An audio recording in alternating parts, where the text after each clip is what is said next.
Ce résumé scientifique interactif vous est présenté par Dr Sarah Martineau et son équipe. Jacinthe Barbeau-Bonny, Alicia Paquin, Mathilde Séguin, Manon Graveline, Olivier Léger, sans compter la collaboration de Dr Akram Rahal et Karine Marcotte. Il s'agit d'une étude réalisée de 2022 à 2024 grâce au financement de Inventé, Axelis, Bureau de recherche, développement, valorisation de l'Université de Montréal et le ministère de l'Éducation et de l'Enseignement supérieur du Québec. L'étude a été rendue possible grâce à nos précieux partenaires, l'hôpital Maisonneuve-Rosemont, le CHUM, l'IRDPQ, de même que grâce à nos nombreux centres participants, le CIS de l'Est de l'île de Montréal, le CIS Chaudière-Appalaches, le CIUS Capitale-Nationale, le CIS Côte-Nord et le CIS Montérégie-Ouest. Si la lecture scientifique vous intéresse, vous trouverez ici, sur le site de BMC Health Services Research, l'article dans son intégralité. Commençons. Nous vous parlons aujourd'hui de l'implantation et du développement de l'outil technosocial de rééducation faciale, le MEP 2.0.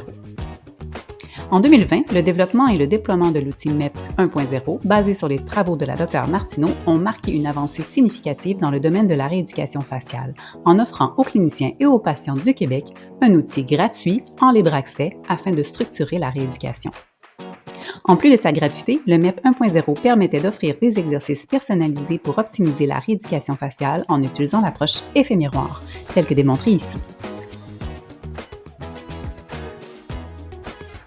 Les travaux de Dr Martineau ont démontré les avantages à cette méthode, tels que l'amélioration de la qualité de vie, une plus grande motivation pour la rééducation faciale et une réduction des séquelles faciales à long terme.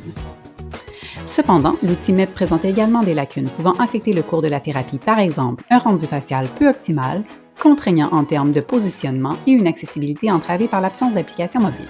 C'est pourquoi l'équipe a développé le MEP 2.0. L'équipe a décidé de développer un outil qui permettrait d'améliorer le rendu facial grâce à la réalité augmentée, ce qui aurait pour effet une meilleure appropriation corporelle et de meilleurs apprentissages moteurs pour les patients. Cela permettrait d'autant plus d'améliorer l'expérience utilisateur des cliniciens et de renforcer également la confidentialité. Les objectifs de l'étude actuelle ont donc visé à comparer l'utilisation du MEP 1.0 avec le MEP 2.0 pour comprendre les variables qui facilitent ou entravent son utilisation et pour trouver et implanter des solutions en sondant les utilisateurs eux-mêmes. Plus spécifiquement, nous avons mesuré l'expérience utilisateur des usagers avec les deux outils.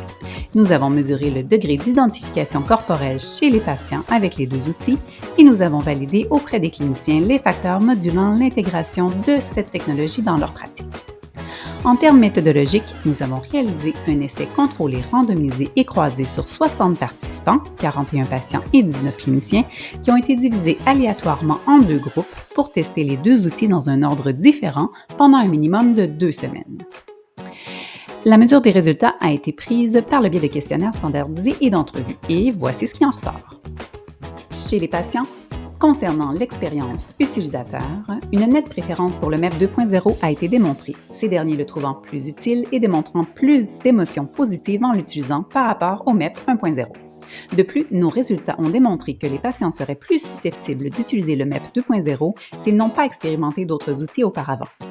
Finalement, toujours concernant les patients, leurs commentaires les plus fréquents étaient que le MEP 2.0 est plus facile d'utilisation et plus pratique que le MEP 1.0 et que son rendu facial est meilleur, facilitant ainsi l'appropriation du visage lors de la rééducation. Maintenant, concernant les cliniciens, l'analyse de l'expérience utilisateur a aussi démontré une nette préférence pour le MEP 2.0 ainsi qu'une plus grande propension à vouloir le réutiliser. Avec le MEP 1.0, les cliniciens étaient préoccupés quant aux difficultés de positionnement de leurs patients afin d'obtenir un bon rendu facial. Ce n'est pas le cas avec le MEP 2.0. Parmi les facteurs cliniques facilitant l'utilisation du MEP 2.0 par rapport au 1.0, les cliniciens ont nommé la possibilité de suivre l'évolution de leurs patients, la possibilité d'intervenir plus objectivement et une utilisation facilitée par les formations et tutoriels disponibles dans le MEP 2.0. Leurs commentaires les plus fréquents étaient que le MEP 2.0 est user-friendly, présente une meilleure organisation, est visuellement plus attrayant, améliore la confidentialité et améliore l'accessibilité de par sa disponibilité sur les appareils mobiles. Les suggestions d'amélioration que nous ont partagées les usagers étaient, chez les patients, un désir d'avoir des images accompagnant des instructions à l'écran afin de les rassurer dans la bonne réalisation des mouvements faciaux à réaliser. Chez les cliniciens, le désir que le classement des exercices soit amélioré et pouvoir imprimer des programmes d'exercice afin de le partager avec leurs collègues.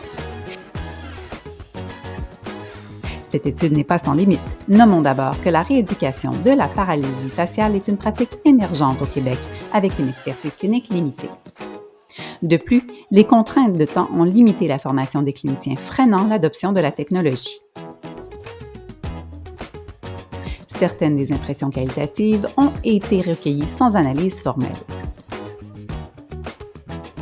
En conclusion, cette étude a permis de démontrer que le MEP 2.0 a été plus apprécié par les cliniciens et patients que le MEP 1.0. La réalité augmentée du MEP 2.0 a aidé les patients à stabiliser leur visage.